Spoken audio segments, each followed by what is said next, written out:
In the spring of 1871, the medical establishment of Virginia became transfixed by a phenomenon that contradicted every principle they understood about disease and mortality. Mary, a 43-year-old woman who had spent most of her life in bondage on a tobacco plantation near Richmond, had survived smallpox in 1854, typhoid fever in 1863, and cholera in 1869.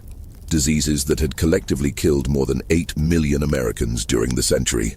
She should have been dead 3 times over. Instead, she stood in the examination rooms of Richmond's Medical College, her body covered in the scars of survival, while doctors measured, tested, and studied her with an intensity that bordered on obsession. They drew her blood week after week. They catalogued every symptom she could remember from each illness. They recorded every detail of her medical history in leather-bound journals that they kept locked in their offices. And what they discovered, or perhaps more accurately, what they did with their discovery, would remain buried in the basement archives of the institution for over 80 years, hidden behind decades of dust and deliberate silence. Before we continue with the story of Mary and the doctors who became consumed by her impossible immunity, if you're fascinated by stories of medical mysteries and dark histories that challenge what we thought we knew, subscribe to Liturgy of Fear and let us know in the comments which state you're watching from. We love hearing from our community across America. Now let's discover why Mary's survival became both a scientific marvel and something far more troubling. The question that haunted the medical journals of 1871 was deceptively simple. How had she survived when millions had perished? But the answer they would pursue, and the methods they would employ to find it, would reveal something darker than any disease. It would reveal the lengths to which educated, civilized men would go when they stopped seeing a human being and started seeing only a puzzle to be solved. Richmond, in the years following the Civil War, was a city trying to rebuild itself from ashes, both literal and figurative. The former capital of the Confederacy had been burned in the evacuation of April 1865, when retreating Confederate forces set fire to warehouses and armories to prevent Union forces from capturing supplies. The fires had spread uncontrollably, consuming more than 20 city blocks before Union troops arrived and organized firefighting efforts. 6 years later, the scars of that destruction still marked the landscape like wounds that refused to heal. Entire blocks remained empty, their foundations overgrown with weeds that pushed through cracked brick and mortar. The James River, that vital artery of commerce that had once carried tobacco and cotton to ports and profit, now flowed past warehouses that would never be filled again. The grand homes on Franklin Street stood with broken windows, their porticos sagging, their gardens returned to wilderness. On the streets, men who had fought for the Confederacy walked beside those who had opposed it, an uneasy peace maintained through mutual exhaustion and the practical necessity of survival. The population of Richmond had changed dramatically. Before the war, the city had been home to approximately 38,000 people, nearly half of whom were enslaved. Now, in 1871, the freed population faced a precarious existence. Emancipation had given them legal freedom, but little else. No land, no resources, no education, no capital. Most remained exactly where they had always been, working the same land for the same families, receiving wages that were immediately consumed by rent and overpriced supplies sold by their employers. The system had been redesigned with different paperwork, but the power dynamics remained largely unchanged. But amid the ruins, one institution had not only survived, but expanded. The Medical College of Virginia, established in 1838 on East Marshall Street in the Egyptian Building, a remarkable structure designed to resemble an ancient Egyptian temple, with columns that tapered upward and hieroglyphic-inspired decorations. The building had been designed to inspire confidence in modern medicine through the aesthetic of ancient wisdom. During the war, it had served as a Confederate hospital, treating thousands of wounded soldiers in its halls and in the surrounding buildings that were commandeered for medical use. The college's faculty had witnessed every conceivable injury and disease during those 4 years of war. They had amputated limbs by the hundreds, operating on rough wooden tables while cannon fire echoed in the distance. They had treated gangrene, dysentery, typhoid, pneumonia, measles, mumps, and a dozen other diseases that flourished in the cramped, unsanitary conditions of army camps and field hospitals. They had watched young men, boys really, some as young as 15, die from infections that a simple understanding of antisepsis, not yet widely accepted in American medicine, might have prevented. They had operated without anesthesia when supplies ran low, holding down screaming patients while they sawed through bone. Dr. James Calder had been there through it all. At 56 years old in 1871, he was one of the college's senior physicians, a tall man with graying hair that he wore longer than was fashionable, pulled back from a high forehead. His hands were large and weathered, the hands of someone who had done physical labor, though he hadn't in decades. They were steady hands, never trembling even during the most delicate procedures, though they never seemed to stop moving, always reaching for an instrument, adjusting a lamp, writing in one of his many notebooks. Calder had trained at the University of Pennsylvania Medical School in the late 1830s, studying under physicians who still debated whether disease was caused by miasmas, bad air rising from swamps and decomposing matter, or by something else, something invisible that passed from person to person through contact or contaminated water. The debate had not been settled in his student days, and it remained unsettled still in 1871, though new theories from Europe, particularly from Louis Pasteur in France and Robert Koch in Germany, were beginning to suggest that specific microorganisms caused specific diseases.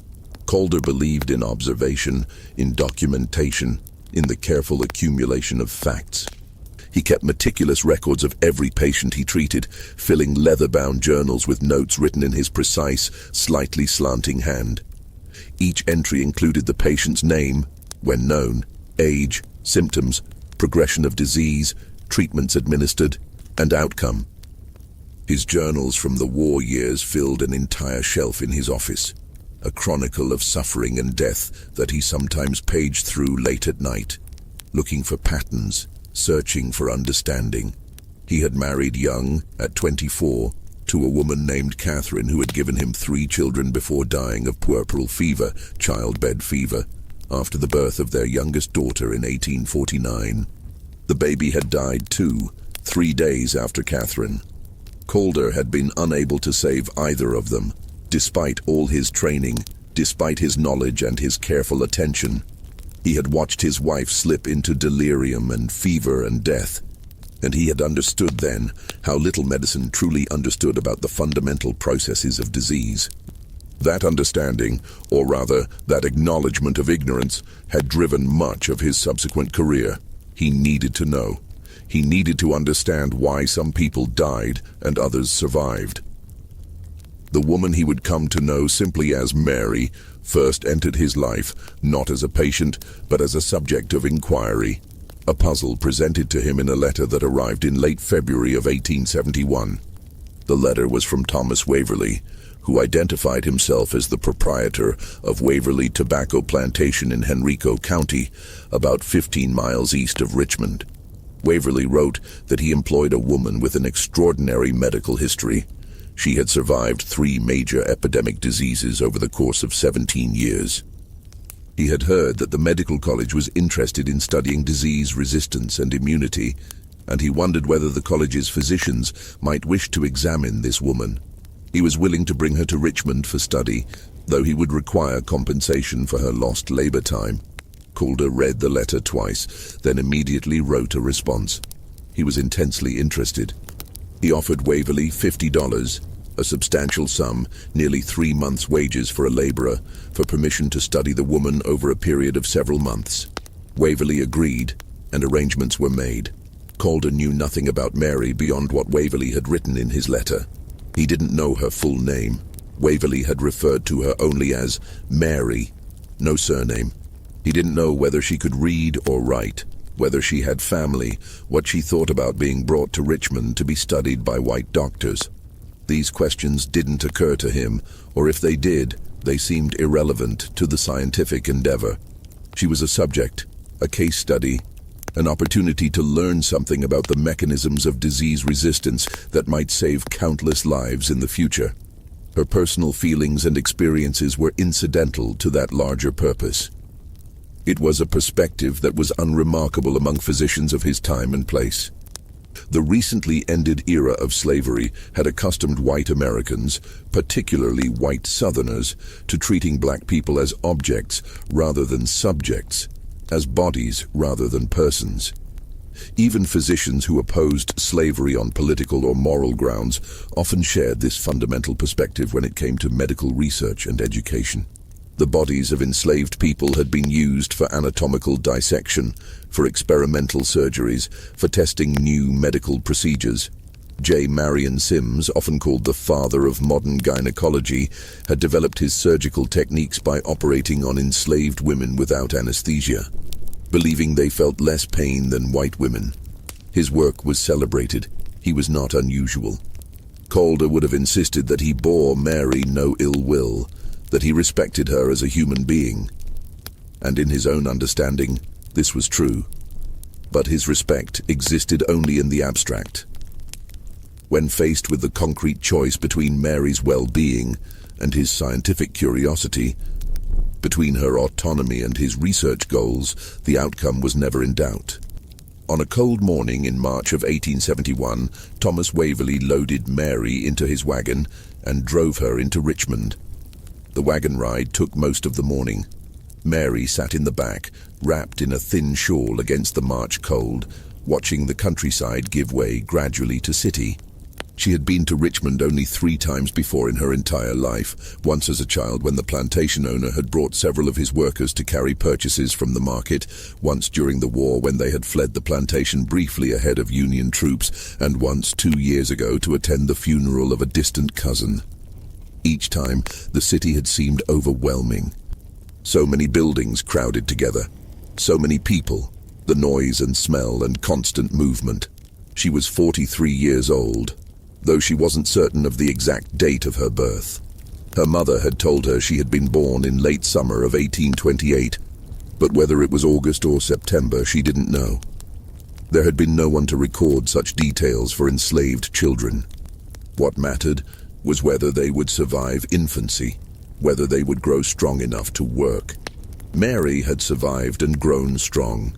She was of medium height, with powerful shoulders and arms from decades of agricultural labor.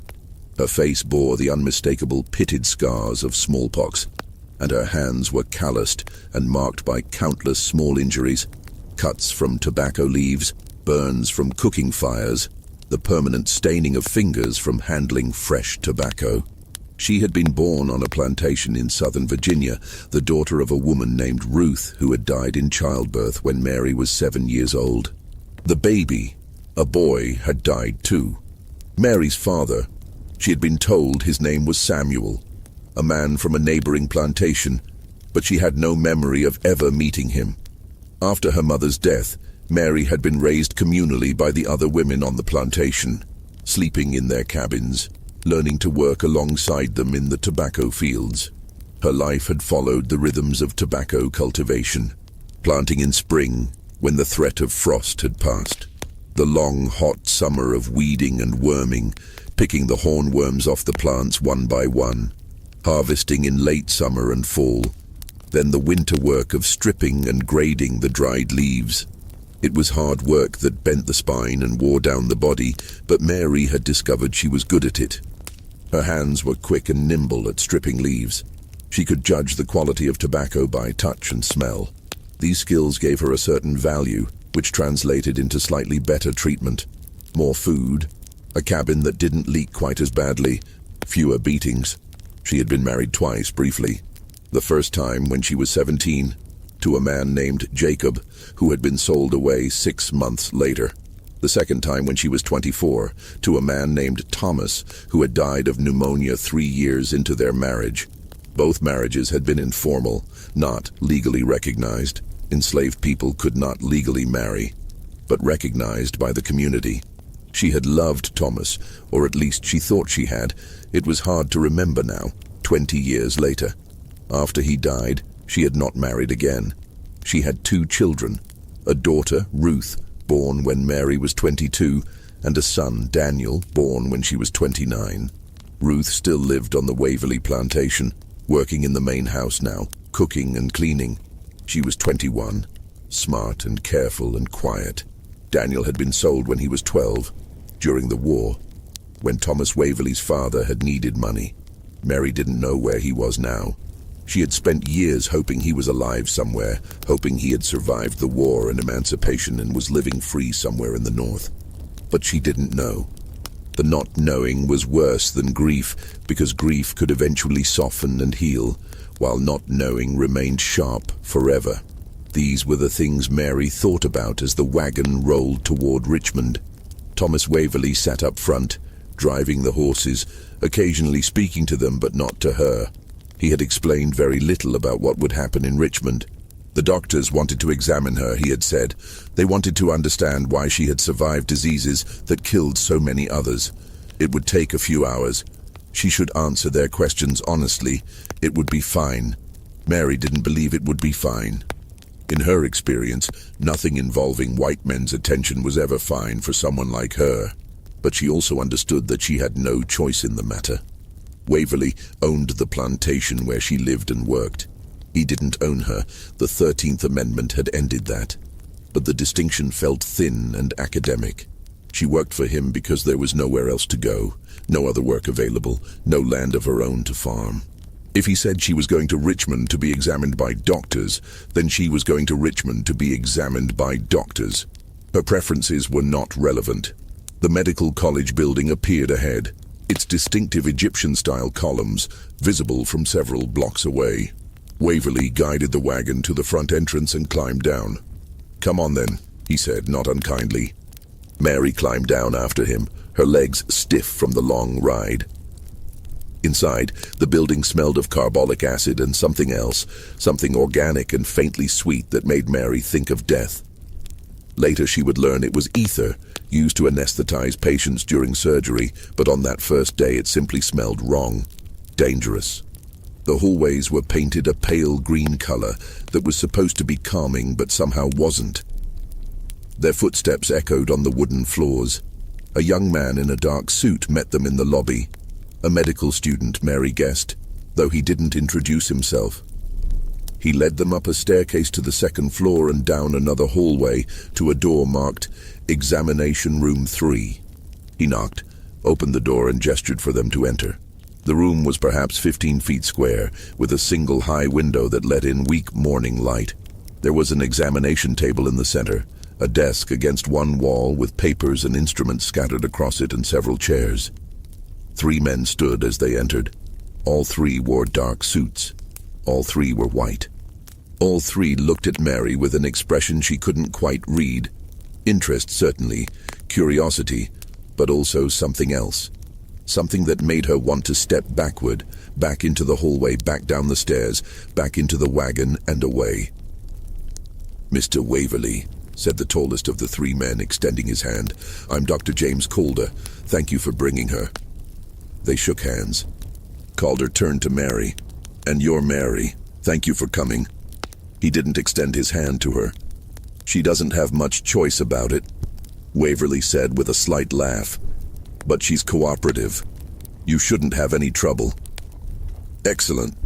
Gentlemen, this is Dr. Robert Hayes." He indicated a younger man with dark hair and a neat beard. "And Dr. William Marshall." The third man, perhaps in his early 30s, clean-shaven, with pale eyes that didn't blink often enough. "We'll be conducting the examination together. Mr. Waverley, you're welcome to wait downstairs.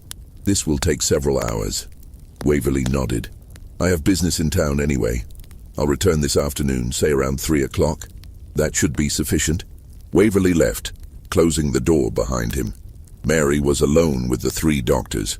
"Please sit," Calder said, indicating the examination table. Mary sat, her hands folded in her lap, her eyes fixed on a spot on the floor. Calder opened a notebook and picked up a pencil. "I'd like to start with some questions about your medical history, Mr. Waverley wrote that you survived smallpox, typhoid fever, and cholera. Can you tell me about the smallpox first? When did you become ill?" Mary spoke slowly, searching her memory. It was the year after my first husband was sold. So that would be 1854, I think. Summer. July maybe, or August. How did the illness begin? I had a fever first, and a headache, a bad one. I thought it was just the heat at first from working in the fields, but then I started feeling cold even though it was hot, and my back hurt, and I felt sick to my stomach. When did the rash appear? After a few days, maybe 3 days. It started on my face and then spread to my arms and body. Describe the rash. Mary hesitated. It had been 17 years, and she had tried not to think about it. There were spots, red at first, then they turned into bumps, and then the bumps filled with fluid. They were all over me. My face, my arms, my chest, my legs, everywhere. Did the lesions rupture? Some of them. They crusted over eventually, and when the crusts fell off, they left these. She gestured at her scarred face. Calder was writing rapidly.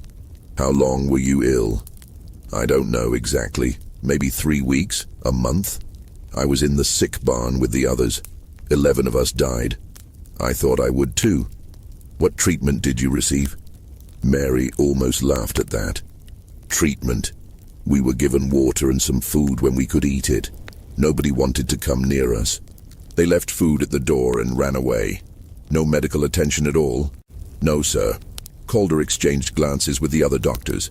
Hayes looked troubled. Marshall's expression hadn't changed. Tell me about the typhoid. Calder continued. When did that occur? During the war. 1863, I think. Winter. She described the symptoms. The fever that had climbed day by day. The weakness. The stomach pain. The strange rose-colored rash on her abdomen. She had been sick for nearly a month that time. Delirious for much of it. Cared for by other women who risked infection to bring her water and broth. 5 people had died.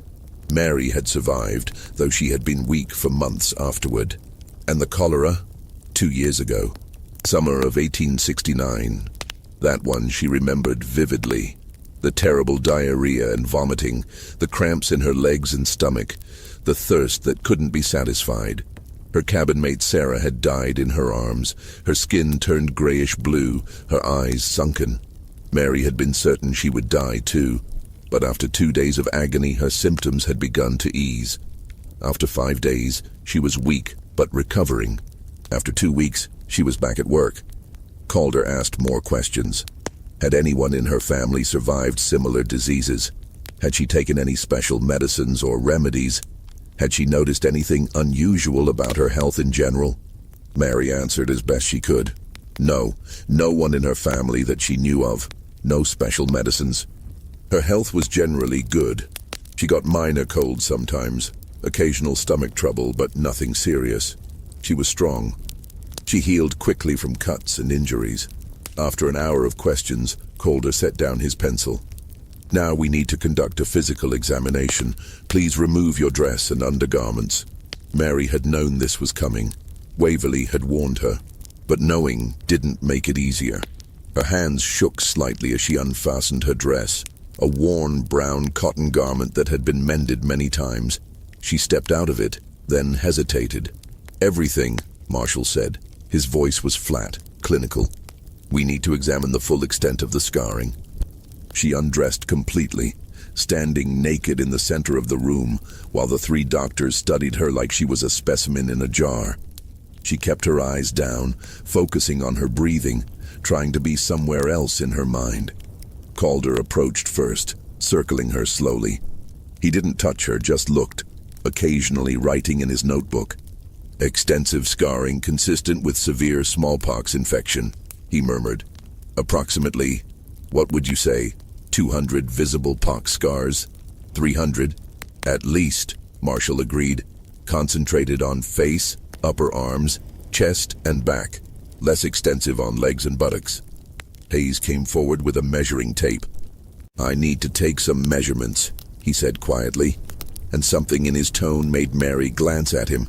He looked uncomfortable, his face slightly flushed. He measured her height, the reach of her arms, the circumference of her upper arms, her wrists, her thighs. He worked quickly, efficiently, not meeting her eyes. When he was done, he stepped back and wrote the measurements in a separate notebook. Marshall examined her face closely, tilting her head to catch the light from the window. His fingers were cold against her jaw. "Significant facial scarring," he said. "The disease must have been quite severe. I'm surprised she survived." "The fact that she did is why we're interested," Calder said. They examined her for another 30 minutes, looking in her eyes, her ears, her mouth, checking her reflexes, pressing on her abdomen, listening to her heart and lungs with a stethoscope. Then came the part Mary had been dreading. "We need to collect a blood sample," Calder said. He was already preparing the instruments, a small scalpel, several glass vials, clean cotton cloths. "Sit on the table, please, and extend your left arm." Mary sat. Her arm felt heavy, disconnected from her body. She watched as Calder made a small cut in the crook of her elbow. It hurt less than she expected, just a sharp sting. But watching her blood flow out, dark red into the glass vials, that made her feel dizzy and sick. She thought of Sarah dying, her body emptied of fluid. She thought of all the blood spilled during the war, soaking into the ground, staining the rivers. They collected 3 vials of her blood, then pressed cotton against the cut until it stopped bleeding. Calder wrapped a bandage around her arm. "You can dress now." She dressed as quickly as her shaking hands allowed. When she was covered again, she felt a little less vulnerable, though she knew it was an illusion. They had seen everything.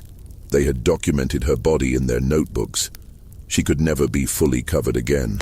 Not from them. "We'll need you to return for additional examinations," Calder said. "Twice weekly for the next few months. Mr. Waverley has agreed to this arrangement. We'll examine you, collect blood samples, ask further questions. What we learn from you may help us understand disease immunity, which could save countless lives. Do you understand?" Mary nodded. She understood that she would be coming back here, that she would be examined again and again, that her blood would be taken and studied, that she had no choice in any of it. She understood that her survival, which she had thought was her own, was something that belonged to her, was now something that belonged to science, to these doctors, to a pursuit of knowledge that didn't ask her permission. "Good," Calder said. "You can wait downstairs for Mr. Waverley." She left the examination room and made her way down the stairs on legs that felt unsteady. In the lobby, she sat on a bench and waited. Through the tall windows, she could see people passing on the street, men in suits, women in fine dresses, children running. Life continuing normally while upstairs, in a room that smelled of death, 3 doctors discussed her body and her blood and what they might learn from her. Thomas Waverley arrived at 3 o'clock, as promised. "All done?" he asked cheerfully.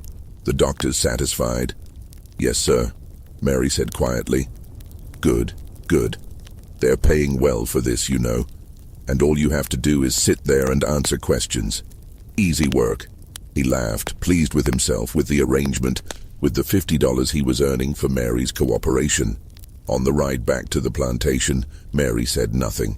She looked at the countryside passing by and thought about her blood in those glass vials, being studied under microscopes, being mixed with chemicals and diseases.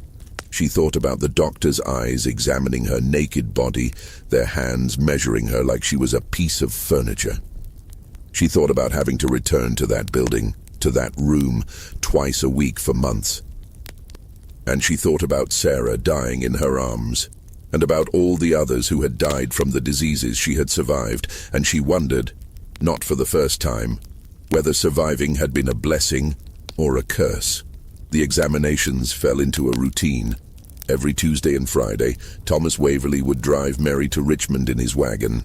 She would spend 3 to 4 hours at the medical college while the doctors examined her, drew her blood, asked their endless questions.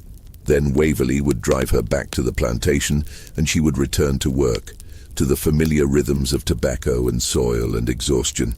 At first, the examinations were bearable. Mary learned to distance herself mentally during the physical inspections, to let her mind drift while strange hands measured and prodded her body. She answered their questions as best she could, dredging up memories of fevers and pain that she had tried to forget. She watched them draw her blood week after week, filling vial after vial with the red fluid that they seemed to think held some secret. But as the weeks turned to months, something began to change. The doctors became more intense, more focused. Their questions grew stranger. They wanted to know every detail of her life, not just her medical history, but everything. What did she eat? Where did she sleep? Had she ever been intimate with someone who was sick? Had she ever traveled outside Virginia? Had she ever been bitten by any animal? Had she consumed any unusual foods or medicines? Dr. Marshall was particularly persistent with these questions. He had a theory, he explained one day in May, that disease resistance might be related to prior exposure to related diseases in childhood. Perhaps you had mild cases of other illnesses when you were young, he suggested. Illnesses that trained your body to fight similar diseases later. Mary tried to remember her childhood illnesses. There had been fevers, certainly, rashes, times when she had felt sick. But every child got sick. She couldn't remember anything unusual, anything that would explain why she had survived when so many others had died. Hayes, the younger doctor, seemed less certain about the examinations. Mary noticed that he looked uncomfortable when they asked her to undress, that he kept his eyes averted when possible, that his measurements were quick and perfunctory. Once, when the others had stepped out of the room briefly, he had spoken to her.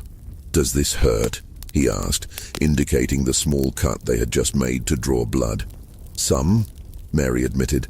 "I'm sorry," he said, and seemed to mean it. "But what we're learning from you truly could help others." Mary didn't know how to respond to that.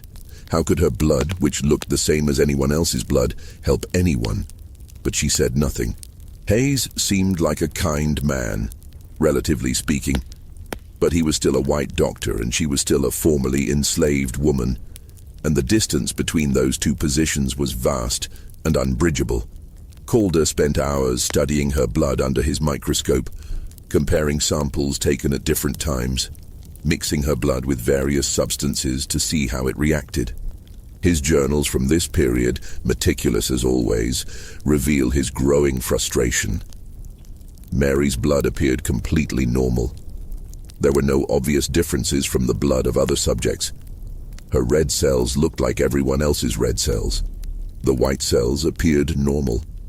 There was nothing visibly special about her blood. Yet she had survived 3 deadly diseases. The contradiction gnawed at Calder. There had to be an explanation, something he was missing. Disease didn't spare people randomly. There had to be a mechanism, some biological factor that protected her. If he could identify it, isolate it, he might be able to replicate it, to create some kind of treatment or preventive that could save thousands of lives in future epidemics. By June, Calder had accumulated dozens of pages of notes about Mary. Her measurements, her medical history, descriptions of her scars, analyses of her blood at various dilutions and temperatures. But he was no closer to understanding why she had survived. The answer remained elusive, taunting him from just beyond his reach. It was during this period that Mary began to understand the true nature of what was happening. She was not being examined to help her. She was being examined to help science, to help future people who might get sick. Her own well-being was incidental to that larger purpose. When she felt faint after they drew too much blood, they gave her water and had her rest for a few minutes. But they didn't draw less blood the next time. When she expressed discomfort or fear, they noted it in their journals. Subject appears anxious, but they didn't change their procedures. Her feelings were data points, nothing more. She began to dread the twice-weekly trips to Richmond. On Monday nights and Thursday nights, she slept poorly, knowing what the next day would bring. She would lie in her cabin listening to the sounds of the plantation at night. Distant voices, dogs barking, the wind in the trees, and wonder how long this would continue. Waverley had said a few months. It had already been 3 months, and there was no sign of the examinations ending. She spoke about it with her daughter Ruth one evening in late June. They were sitting outside Ruth's cabin, where Ruth lived with 2 other women who worked in the main house. The sun was setting. painting the sky in shades of orange and pink. "Mama, you look tired," Ruth said, studying her mother's face. "Are the doctors hurting you?" "Not exactly," Mary said. "They take my blood. They examine me. They ask questions. It doesn't hurt much, but it feels—" She struggled to find the words. "It feels like they're taking pieces of me, like I'm getting smaller." Ruth frowned. "Can you tell Mr. Waverly you don't want to go anymore?" Mary laughed bitterly. "Tell him?" "Ruth, I can't tell him anything. He's being paid for this. Why would he stop? Maybe if you explained—" "Explained what? That I don't like being studied like a bug under glass? That I'm tired of strange men examining my naked body? You think that would matter to him?" Ruth was quiet for a moment. Then she said, "I wish Papa was here. He would know what to do." Mary felt a surge of grief at the mention of Thomas, her second husband, dead now for 16 years. "Your Papa was a good man," she said, "but even he couldn't have stopped this. This is how the world works, Ruth. We survive the best we can, and sometimes surviving means enduring things we don't want to endure. That doesn't seem fair." "No," Mary agreed. "It doesn't." As summer deepened, the heat in Richmond became oppressive. The examination room on the second floor of the medical college had no ventilation, and the single window did little to relieve the stifling air. Mary would sit on the examination table, sweat running down her back, while the doctors conducted their tests. They seemed less affected by the heat, though she noticed Hayes sometimes loosening his collar, and Calder occasionally wiping his forehead with a handkerchief.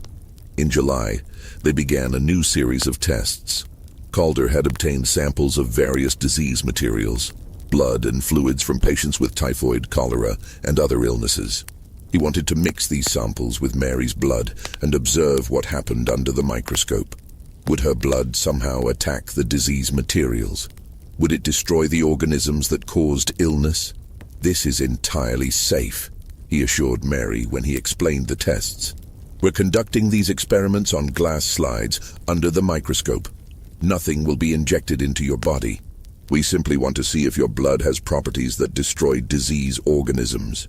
Mary watched as he drew 4 full vials of her blood that day, more than he had ever taken before. She felt dizzy afterward, and had to sit with her head between her knees for several minutes before she could stand. They gave her water and a piece of bread and told her to rest. After 20 minutes, they said she was fine to go. On the wagon ride back to the plantation, she felt weak and strange. Her head ached. Her arm, where they had cut her, throbbed with a dull pain. She held onto the side of the wagon to steady herself, focusing on the road ahead, trying not to vomit. "You all right back there?" Waverly called from the front. "Yes, sir," Mary lied. "Good. The doctors say they're making real progress. They're pleased with how you're cooperating. Keep it up, and this will all be over soon." But it didn't feel like it would be over soon. It felt like it would go on forever. An endless cycle of examinations and blood draws and questions, her body studied and measured and reduced to data in leather-bound journals. That night, Mary developed a fever. It was mild, perhaps 100 degrees, but it frightened her. She hadn't been sick in 2 years, not since the cholera. Was this connected to the blood they had taken? Had they somehow infected her with one of their disease samples? The fever broke by morning and she felt better, but the fear remained. She realized she was completely at the mercy of these doctors, that they could do anything to her in the name of science, and she would have no recourse. If they made her sick, accidentally or deliberately, who would hold them accountable? Certainly not Thomas Waverly, who was being paid $50. Certainly not the medical college, which wanted the research to continue. She was entirely alone in this, she realized. More alone than she had been even during slavery, because at least then, her body had had some value to her owner, some reason to be protected. Now she had no value except as a source of data. Her suffering was acceptable, even necessary for the advancement of knowledge, and summer was only beginning. By August, Dr. Calder's experiments with Mary's blood had yielded nothing but frustration. He had mixed her blood with disease samples at every conceivable temperature and concentration. He had compared her blood to samples from dozens of other subjects, volunteers from the college, patients in the hospital, other formerly enslaved people whom Thomas Waverley and other plantation owners brought in for small payments. Nothing distinguished Mary's blood from anyone else's. Under the microscope, typhoid bacteria remained alive and motile in her blood, just as they did in other blood samples. Cholera organisms showed no particular weakness to her blood serum. The physical properties of her blood were unremarkable. Her red blood cell count was normal. Her blood clotted at normal speed. Its color, consistency, behavior under various conditions, all normal. By every measure Calder could devise, Mary's blood was ordinary, and yet the historical fact remained incontestable. She had survived 3 epidemic diseases that collectively killed millions of people. There was an explanation. There had to be. Calder simply hadn't found it yet. He began reading everything he could find about immunity and disease resistance.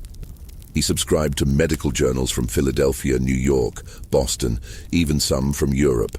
He read about Edward Jenner's smallpox vaccination work from the late 1700s, about how exposure to cowpox seemed to prevent smallpox. He read the emerging theories about germs and disease from Pasteur and Koch. He read older texts about variolation, the practice of deliberately exposing people to smallpox matter to create immunity. A pattern began to emerge in his reading. Exposure to disease often created resistance to future exposures of the same disease. People who survived smallpox almost never got it again. People who had mild cases of diseases sometimes developed immunity without severe illness. The body somehow learned to recognize and fight specific diseases after initial exposure.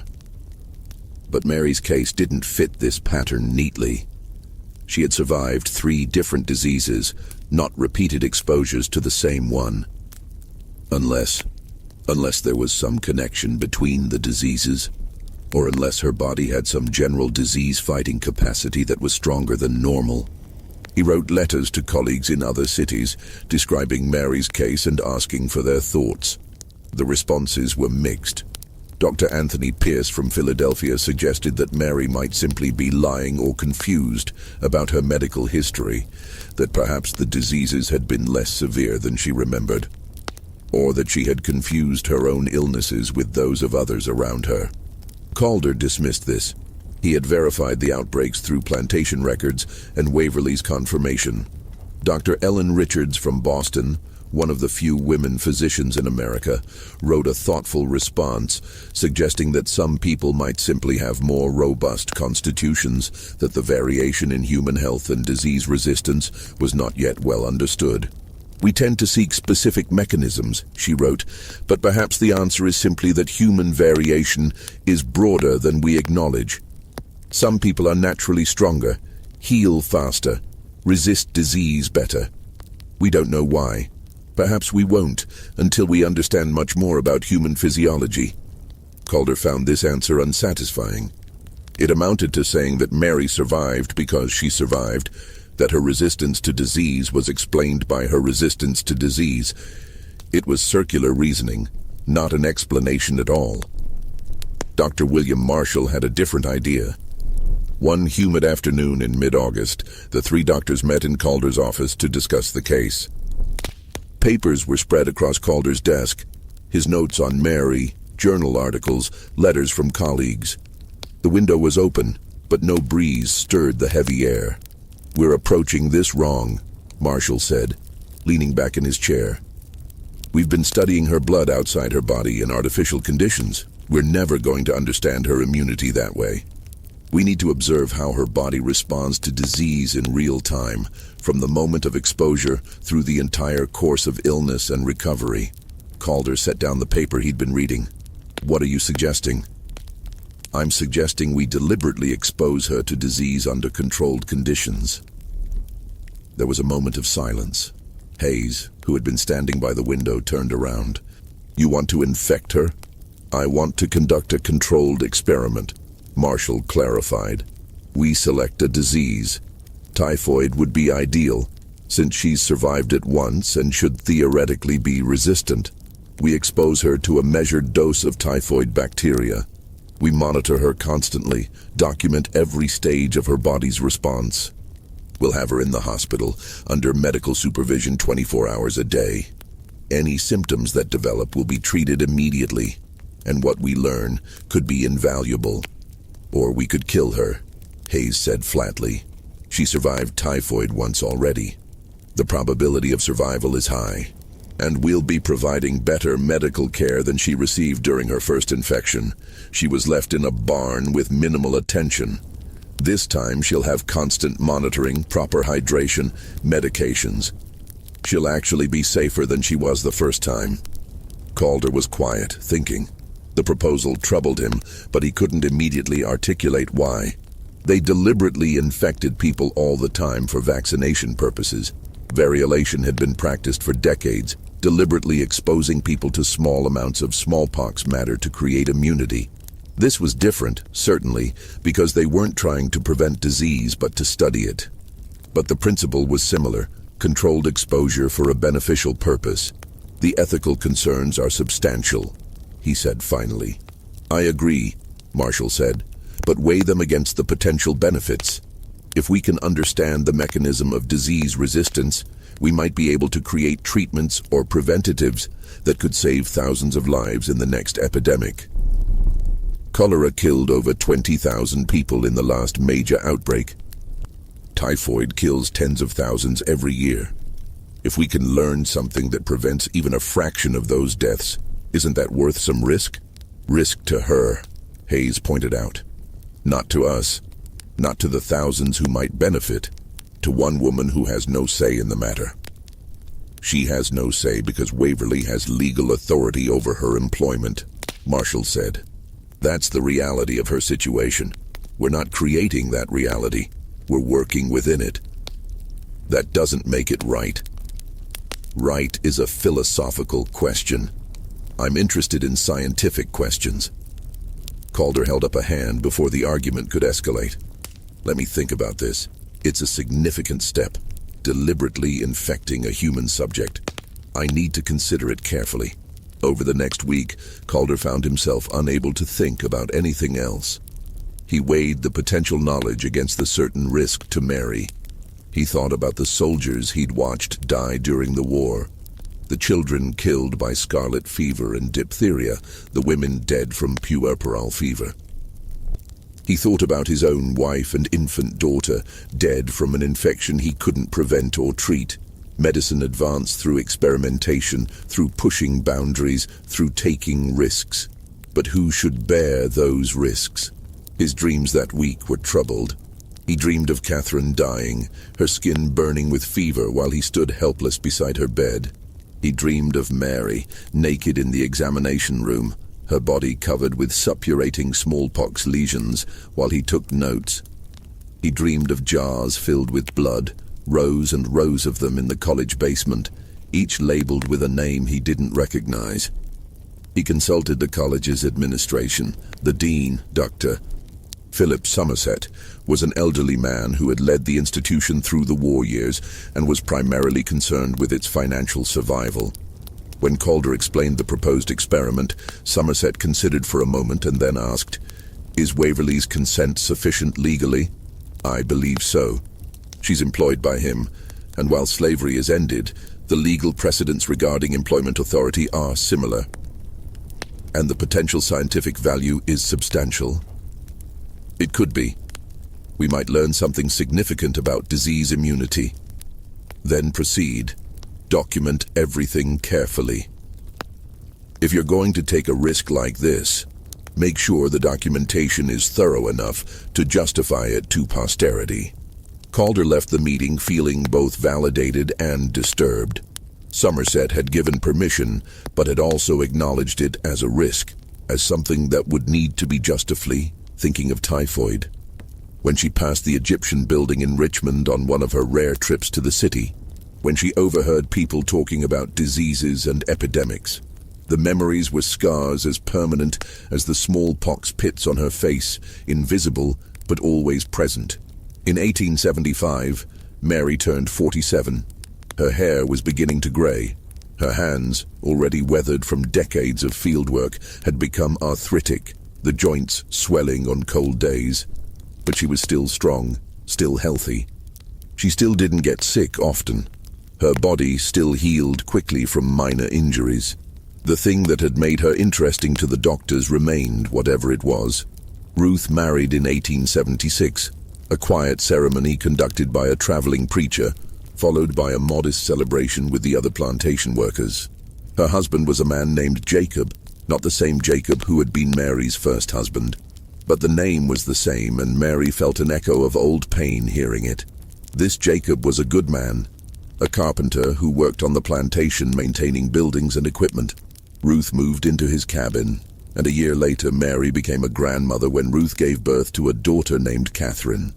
Holding her granddaughter for the first time, Mary felt something shift in her chest, a loosening of the tightness that had lived there since 1871.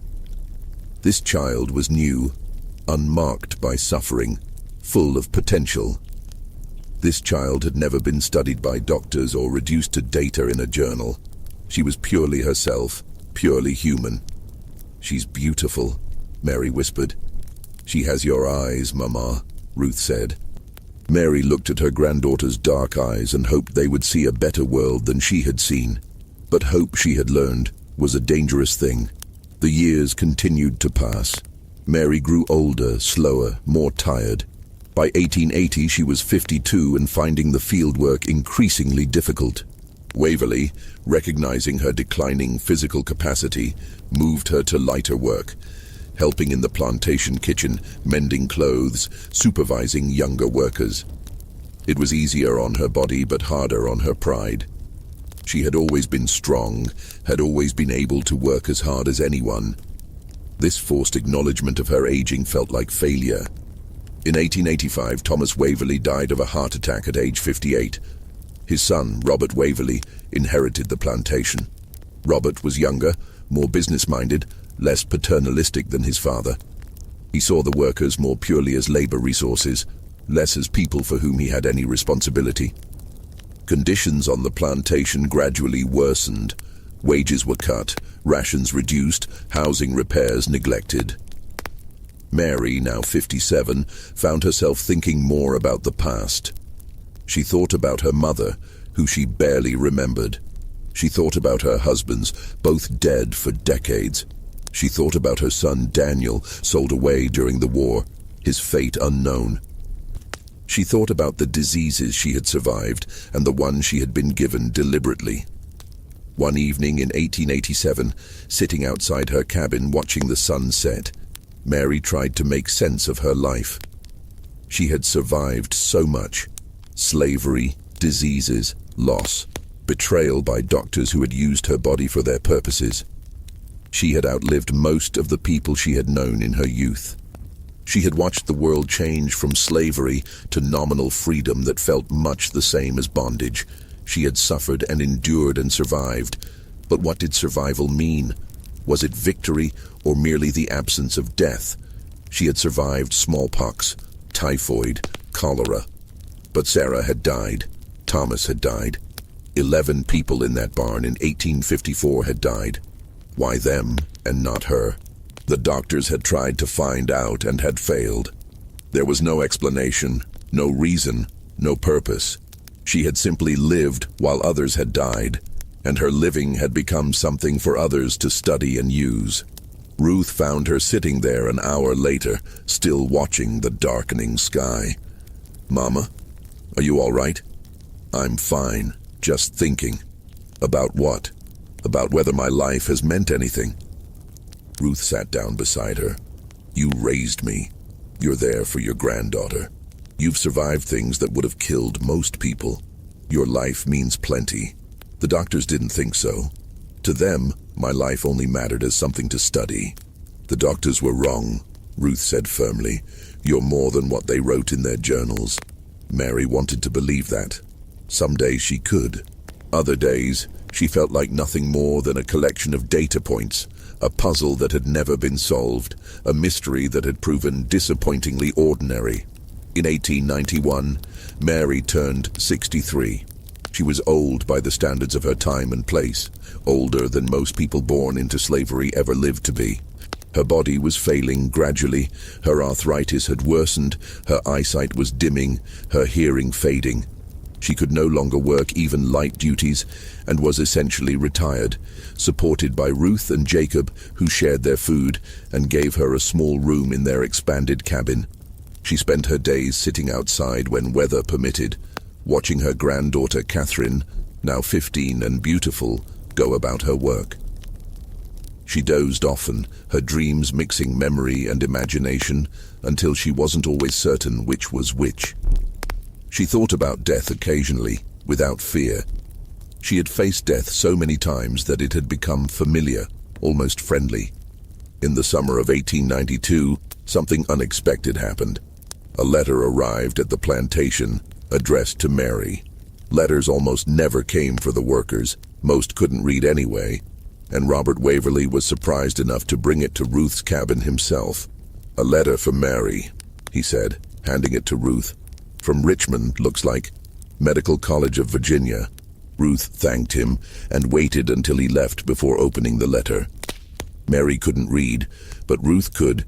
She had learned from Catherine, her daughter, who had been taught by a traveling teacher who spent a few months on the plantation in the mid-1880s.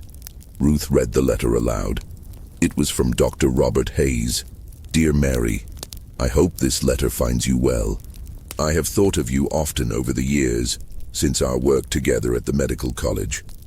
I am writing to you now because I believe you deserve to know what became of the research we conducted, and to offer an explanation, however inadequate, for what we did.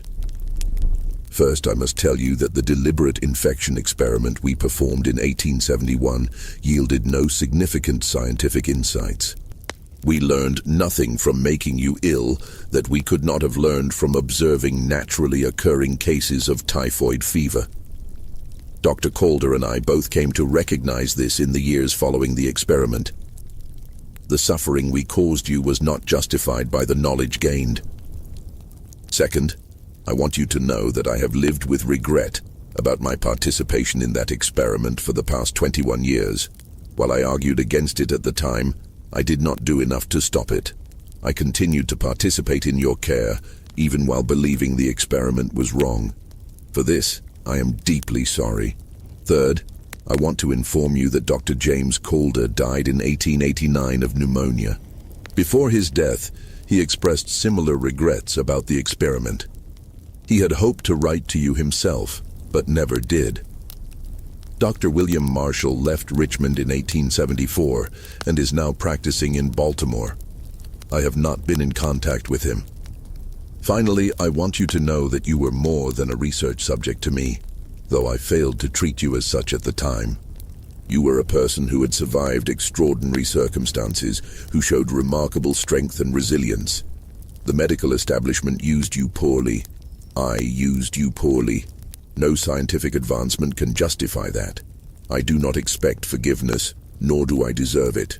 I am writing merely to acknowledge what was done to you, and to say that it was wrong. With sincere regret, Dr. Robert Hayes.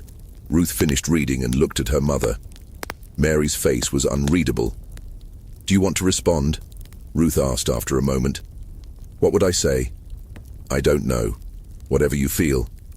Mary was quiet for a long time. Finally, she said, "I don't feel anything. He's sorry. Fine. That doesn't change what happened. That doesn't give me back the weeks I spent thinking I would die in that hospital. That doesn't erase the nightmares I had for years afterward. Do you want me to write back and tell him that? No. Let him sit with his regret. That's his burden to carry, not mine." But despite her words, the letter affected Mary. For days afterward, she thought about it, about Hayes and his regret. Part of her felt vindicated. They had finally admitted the experiment had been wrong, had been unjustified, but vindication felt hollow. It came 21 years too late. It changed nothing about what had happened. She thought about Calder, dead now for 3 years. He had expressed regret too, according to Hayes, but not enough regret to write to her himself, to offer an apology while he was still alive. His regret had been private, personal, something he felt but did not act upon. And Marshall in Baltimore, probably not thinking about her at all. Mary decided not to respond to the letter. She had survived the diseases naturally, had survived the disease they gave her deliberately, had survived the decades since. She had survived their study of her. She would survive without their apologies too. In the fall of 1893, Mary did something she had never done before. She decided to tell her story. She couldn't write it herself, but her granddaughter Catherine, now 17 and literate, could write it down. "Why now, grandmother?" Catherine asked when Mary proposed the idea. "Because I want there to be a record.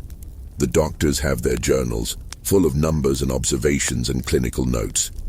I want there to be my words too. I want someone to know what it felt like, not just what it looked like from the outside."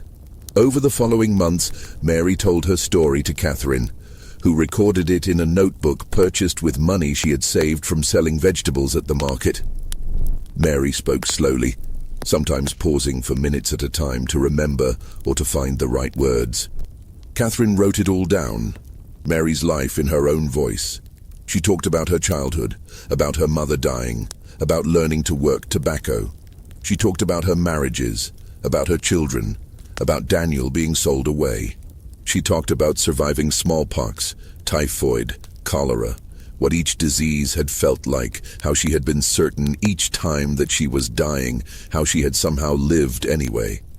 And she talked about the doctors, about the examinations, the blood draws, the questions, about being studied like something less than human, about the day they gave her the water that made her sick, about the fever and the delirium and the certainty that she was dying, about the nightmares that followed.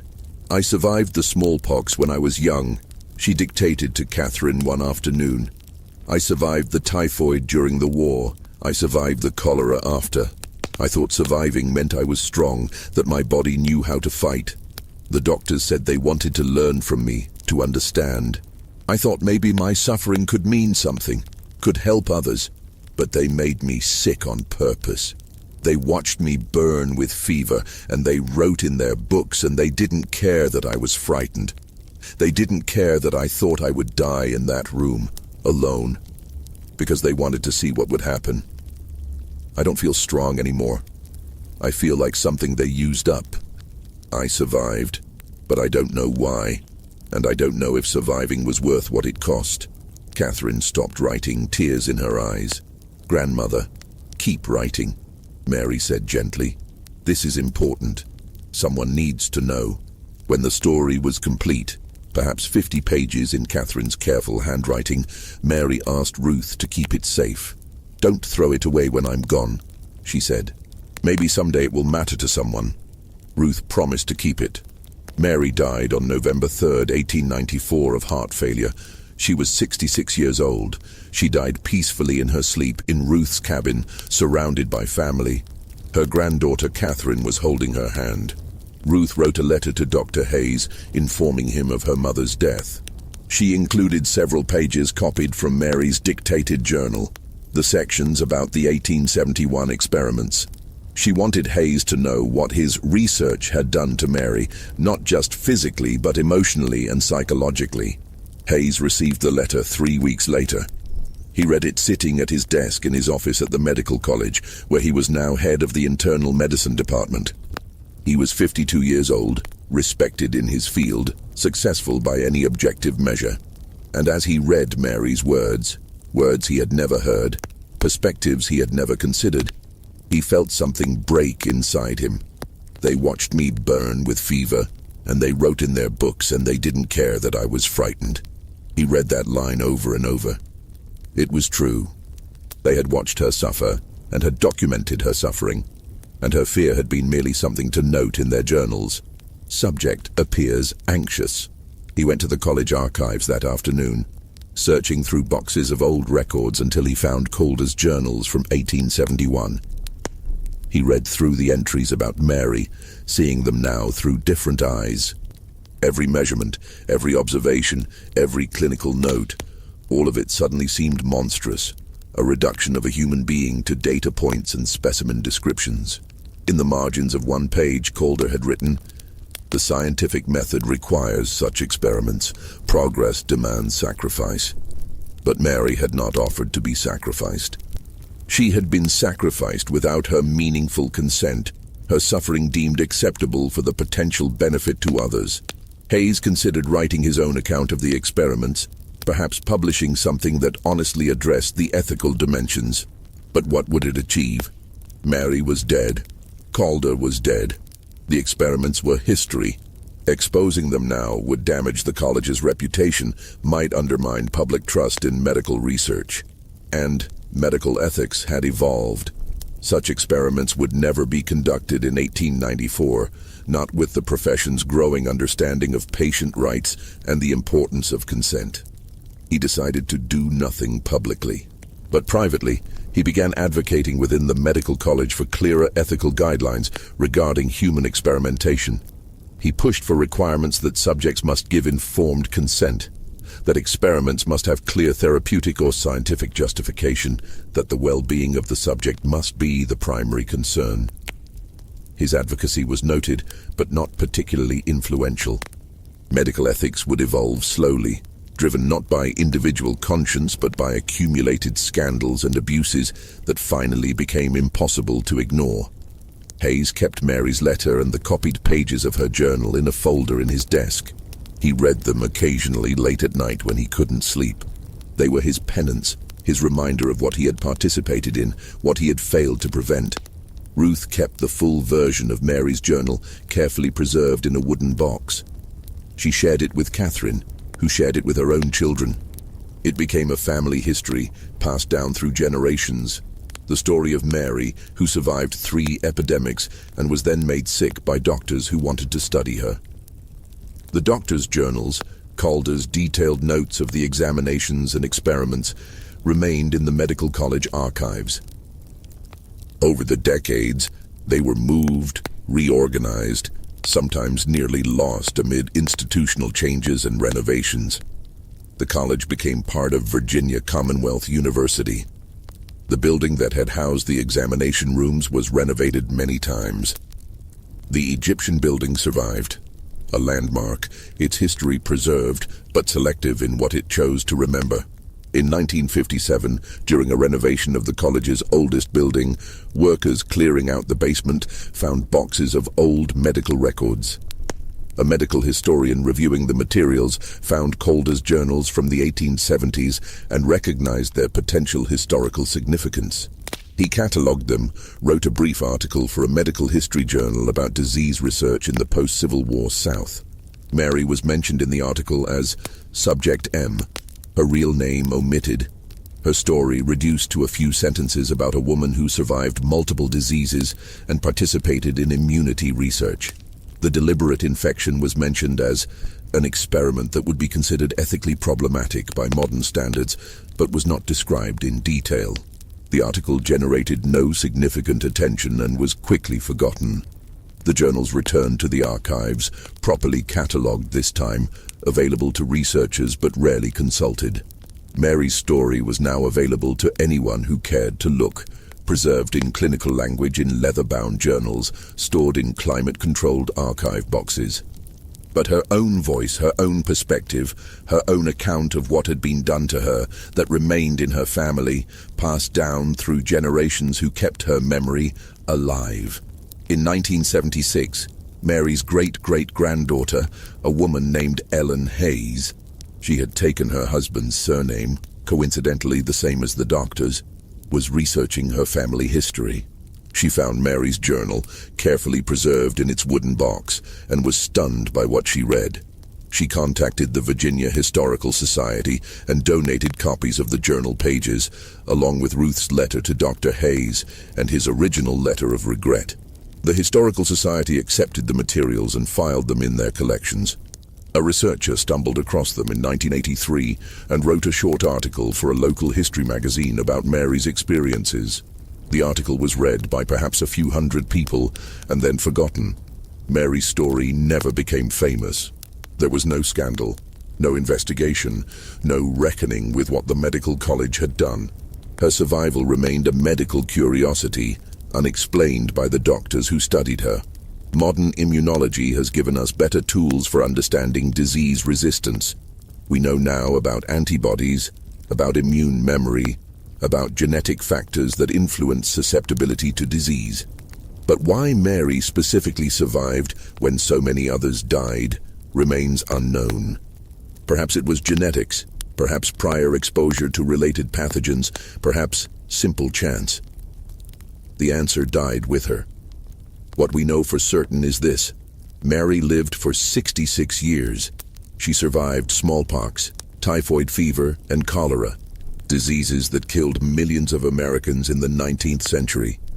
She was studied extensively by the medical establishment, her blood drawn and analyzed, her body measured and examined.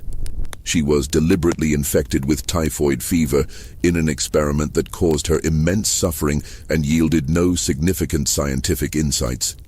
She lived the remaining 23 years of her life, carrying the psychological scars of that experience, believing, as she wrote in her journal, that she had been used up by people who cared more about knowledge than about her humanity. The doctors who studied her believed they were advancing medical science, potentially saving future lives. They were not uniquely cruel men. They were products of their time and place, working within a system that devalued certain lives and prioritized abstract progress over individual suffering. But their good intentions did not excuse what they did. The knowledge they sought did not justify the suffering they caused. Mary's survival from natural diseases was remarkable. What was done to her in the name of studying that survival was unconscionable. Medical ethics have evolved tremendously since 1871. We have institutional review boards, detailed consent procedures, regulations designed to protect research subjects. We understand now that advancing knowledge does not justify every experiment, that human subjects have rights that transcend scientific curiosity. These protections exist because of people like Mary, not because her case specifically sparked reform, but because her experience was not unique, and eventually the accumulated weight of such cases forced medicine to confront its own practices. But understanding the past doesn't erase it. It doesn't restore what was taken from Mary. The weeks she spent convinced she was dying, the years she lived with nightmares, and the feeling that she was something less than human. It doesn't give her the apology she deserved in her lifetime. It doesn't change the fundamental injustice of what was done to her. What it does is remind us that progress built on suffering is not truly progress. That the pursuit of knowledge without ethical constraints can transform healing into harm. That reducing a person to data, however detailed and carefully recorded, is a fundamental failure to see their humanity. And that Mary, daughter, wife, mother, grandmother, survivor, was always more than the sum of her diseases, more than the mystery the doctors tried to solve, more than the data in journals that still exist in archive boxes. She was a person, and she deserved better. The Medical College of Virginia, now part of Virginia Commonwealth University, has no memorial to Mary. There is no plaque, no acknowledgement of her contribution or her suffering. The building where she was examined and deliberately infected still stands, renovated many times, now housing administrative offices and classrooms. Students pass through it daily, unaware of what happened on the second floor in 1871.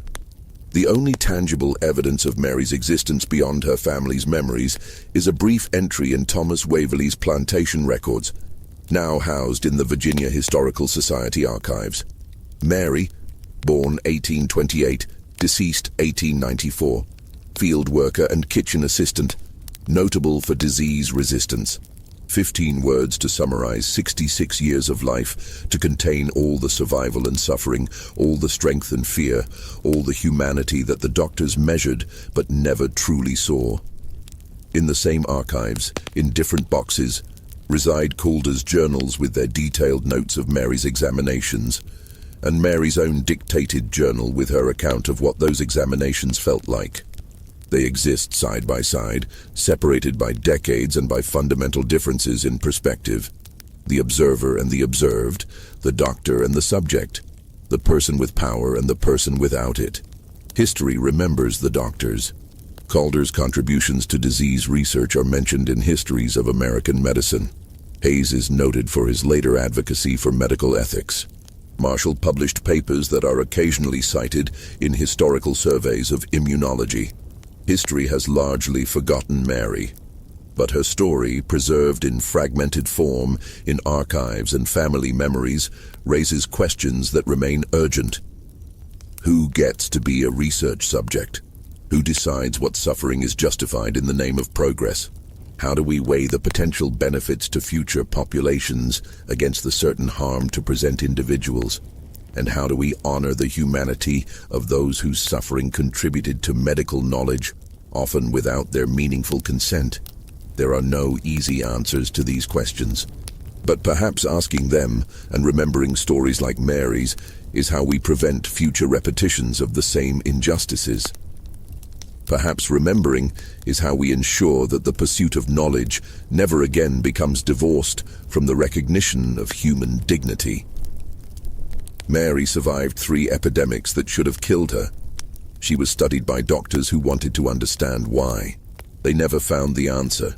Perhaps the real mystery was never why her body survived, but why her humanity was so easily overlooked in the pursuit of that understanding. What do you think about Mary's story? Do you believe the doctor's actions could ever be justified, or did they fundamentally cross a line that should never be crossed?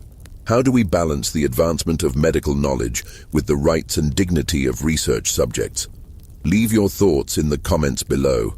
If you found this story compelling and want to explore more forgotten histories that challenge what we thought we knew about American medicine, subscribe to Liturgy of Fear, hit the notification bell, and share this video with someone who appreciates deeply researched historical mysteries. See you in the next video, where we'll uncover another dark chapter from America's past.